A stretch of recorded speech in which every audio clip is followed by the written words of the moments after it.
যেটাকে আমরা ড্রাকোনিয়ান ল বলতাম, যেটা ব্রিটিশ কলোনিয়াল গভর্নমেন্ট তৈরি করেছিল, যে যাকে তাকে যখন তখন ধরে আটকে রাখা যাবে।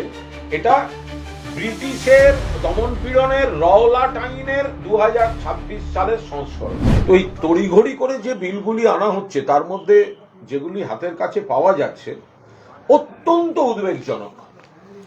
একটি বিল আনা হয়েছে, the West Bengal public safety and control of anti social activities bill 2026। শুনতে ভালো যে এটা জনগণের নিরাপত্তা এবং সমাজ বিরোধী দমন সংক্রান্ত বিল, কিন্তু এই বিলটি যা চেহারায় আনা হয়েছে এ সংক্রান্ত আমাদের চলতি আইন আছে।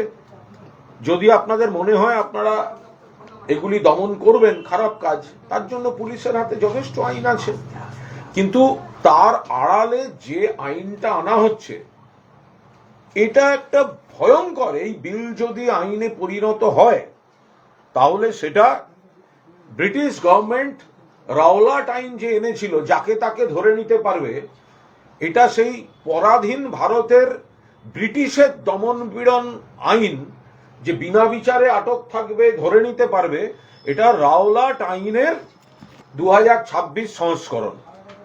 তো এখন ব্রিটিশরা দমন পীড়নের জন্য যে ধরনের ব্যবস্থা নিয়েছিল এই বিলটি, তাই এই বিলটি মূলত আমরা মাননীয় মমতা বন্দ্যোপাধ্যায়ের নেতৃত্বে সর্বভারতীয় তৃণমূল কংগ্রেস বিধানসভার ভেতরে এবং বাইরে এই বিলের সর্বাত্মক বিরোধিতা করবে। বিধানসভার ভেতরে এবং বাইরে এই বিলের সর্বাত্মক বিরোধিতা করা হবে। আমরা নিশ্চয়ই ল অ্যাবাইডিং সিটিজেন, আমরা আইনের পক্ষে, কিন্তু এখানে যেভাবে একেবারে আমাদের পদ্ধতি কি, এখন যেটা আপনি কোনো অপরাধ, আমি কোনো অপরাধ করছি কিনা, আমাদের জন্য আইপিসি আছে, এরপরে যে তদন্ত বিচারের জন্য সিআরপিসি আছে, পরে চলে এসছে ন্যায় সংহিতা, কিছু কিছু ক্ষেত্রে অন্যায় সংহিতা হয়ে যাচ্ছে। তো এখন তারপরে এটা যেটা এসছে সেটা একেবারে উল্টো পুরাণ, উল্টো রথের মতো উল্টো সংবিধান। ভারতের সংবিধান যে অধিকার মানুষকে দিচ্ছে তার সম্পূর্ণ পরিপন্থী এই বিলটা। এখানে যা বলা হচ্ছে যে এখন যে কোনো ব্যক্তিকে, এটা 2 নম্বর ক্লজে, ক্লজ 2D তে এখানে গুন্ডা শব্দের একটা নতুন ব্যাখ্যা দেয়া হয়েছে। তো গুন্ডা তো গুন্ডাই, তার তো দমনই হওয়া উচিত, কিন্তু গুন্ডা শব্দটাকে নতুন করে ডেসক্রাইব করতে গিয়ে এমন শাখা প্রশাখা করে দেওয়া হয়েছে যে ওই অ্যাক্টিভিটিসের মধ্যে ইচ্ছা করলে যে কোনো কাউকে জড়িয়ে দেয়া যেতে পারে। অর্থাৎ গুন্ডা মানে আপনি আমি যেটা ভাবছি, গুন্ডাটা সেখানে থাকছে না।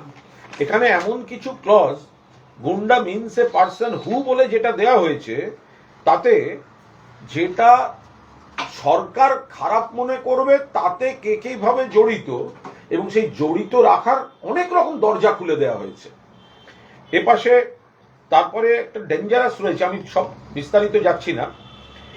3 নম্বরে রয়েছে, the state government may, if satisfied on the basis of a report submitted by a police officer not below the rank of superintendent of police, মানে এসপি র্যাঙ্কের একজন অফিসার যদি মনে করেন, with a view to preventing any gunda from committing any anti-social activity in the state of West Bengal, যদি police officer একজন মনে করেন যে এ করতে পারে, সঙ্গে সঙ্গে তাকে ধরে নেবে।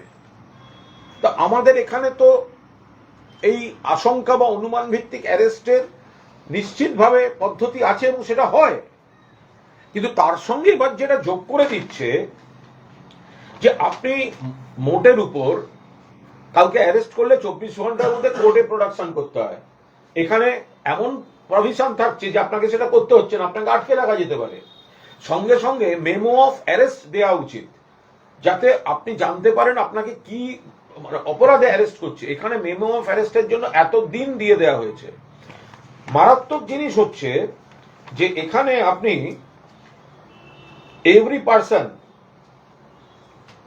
in respect of whom a detention order has been made under this act shall be detained in such correctional home within state of West Bengal। অর্থাৎ এখন যে জেলের জুরিসডিকশন আছে, অর্থাৎ ব্যাংশাল কোর্টে যদি আপনাকে কোনোভাবে জেলে যেতে হয়, আপনাকে প্রেসিডেন্সি জেলে যেতে হবে, আবার মানে এইভাবে। কিন্তু এখানে যা হচ্ছে, আপনাকে কলকাতায় ধরলে জলপাইগুড়িতে রাখতে পারে, জলপাইগুড়িকে ধরলে পুরুলিয়ায় রাখতে পারে। অর্থাৎ কাউকে অপছন্দে, রাজনৈতিক প্রতিহিংসা বা যে কোনো কারণে কাউকে যদি অ্যারেস্ট করা হয়, তিনি কেন অ্যারেস্ট হলেন আপনি সঙ্গে সঙ্গে জানতে পারবেন না। আপনাকে কোথায় রাখা হচ্ছে জানতে সময় লেগে যাবে যদি দূরে কোথাও পাঠিয়ে দেন। এবং মারাত্মক হচ্ছে ডিটেইনড পারসন শ্যাল নট, এটা হচ্ছে 10 নম্বর ক্লজের 4 number sub clause. A detained person shall not be ordinarily be entitled to be represented by a legal practitioner before the advisory board. আপনি উকিল দিতে পারবেন না। একজন কাউকে ডিটেন করে রেখেছে, তার হয়ে কোনো উকিল অ্যাপিয়ার করতে পারবে না অ্যাডভাইসারি বোর্ড। এই অ্যাডভাইসারি বোর্ডটা কি? যে কাউকে অ্যারেস্ট করলে বা ডিটেন্ট করলে যে কোর্টের বদলে অ্যাডভাইসারি বোর্ডকে স্যাটিসফাই করতে হবে। এখানে যেমন 24 ঘন্টার মধ্যে, এখানে সেরকম কোনো প্রভিশন নেই, অনেক দিন আটকে রাখা যেতে পারে। এবং অ্যাডভাইসারি বোর্ডটা সরকার তৈরি করে দেবে, তাহলে বুঝতেই পারছেন কি হবে। এবার সেই অ্যাডভাইসারি বোর্ড আপনার ভাগ্য নির্ধারণ করবে। ফলে এই গোটা জিনিসটা এর ছত্রে ছত্রে যা আছে, এগুলো আমরা রাজ্য বিধানসভার ভেতরে এবং বিধানসভার বাইরে আমরা এটা মানুষের কাছে তুলে ধরব যে এটা গুন্ডা দমনের নামে চূড়ান্ত দমন পীড়ন, নাগরিক অধিকার হরণ। অর্থাৎ আমাদের দেশের সংবিধান বলছে যতক্ষণ কোনো ব্যক্তি কোনো নির্দিষ্ট অপরাধে দোষী সাব্যস্ত না হন, তার কিছু অধিকার থাকবে। আর এটা দোষী দূরের কথা, কাকে সন্দেহভাজন হলেই আপনার লাইফ হেল করে দেওয়ার গোটা ক্ষমতা এটার মধ্যে থাকছে। ফলে এটা আমরা খুব স্পষ্টভাবে বলছি, এটা ব্রিটিশের যে রাওলাট আইন ছিল, সেই রাওলাট আইন, যেটাকে আমরা ড্রাকোনিয়ান ল বলতাম, ড্রাকোনিয়ান ল যেটা ব্রিটিশ কলোনিয়াল গভর্নমেন্ট তৈরি করেছিল, যে যাকে তাকে যখন তখন ধরে আটকে রাখা যাবে, এটা ব্রিটিশের দমন পীড়নের রাওলাট আইনের 2026 সালের সংস্করণ। আরো ভালো ভালো খবর দেখতে সাবস্ক্রাইব করুন বাংলা হান্টের ইউটিউব চ্যানেল।